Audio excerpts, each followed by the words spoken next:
اعوذ باللہ من الشیطان الرجیم بسم اللہ الرحمن الرحیم۔ جو آنا چاہو تو ہزار رستے، نہ آنا چاہو تو لاکھوں عذر۔ جیسا کہ آپ سب جانتے ہیں کہ 5 اگست کے احتجاج کے حوالے سے اب تک کوئی لائے عمل تنظیمی طور پر واضح نہیں ہے، لیکن میں ورکر سے اپیل کرتا ہوں، آپ نے صرف اور صرف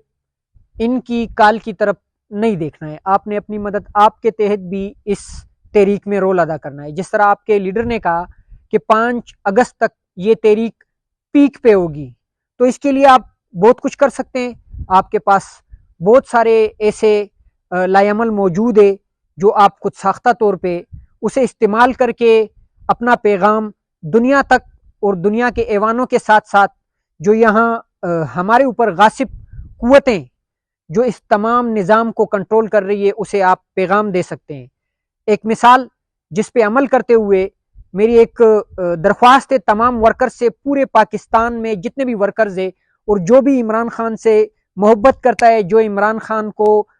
دوبارہ عوام کے درمیان دیکھنا چاہتا ہے، جو باہر دیکھنا چاہتے ہیں، جو اسے دوبارہ اپنا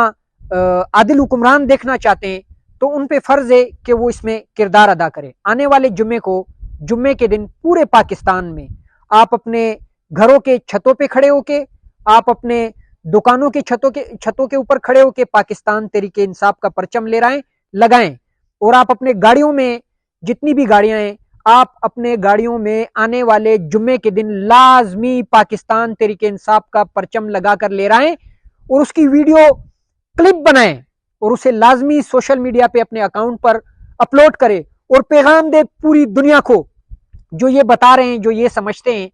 کہ عمران خان مائنس۔ عمران خان کبھی بھی مائنس نہیں ہوگا۔ عمران خان آج بھی ہمارے دل میں، ہم عمران خان کے ساتھ اسی طرح ڈٹ کر کھڑے ہیں جس طرح 8 فروری کو قوم نے ثابت کیا۔ ہم آج بھی اسی طرح عمران خان کے ساتھ ڈٹ کر کھڑے ہیں جس طرح عمران خان کے سابقہ احتجاجوں میں جو کال دی گئی اس میں ورکرز نے بڑھ چڑھ کر حصہ لیا اور قربانیاں دی۔ بات عمران خان کی ذات کی ہوتی تو عمران خان کب کا پیچھے ہٹ چکا ہوتا۔ بات عمران خان کے ذات کی نہیں، بات میرے اور آپ کے مستقبل کی ہے۔ جتنے نوجوان ہیں اس ملک میں، بات دراصل آپ کے مستقبل کی ہے، بات دراصل ان نوجوانوں کی ہے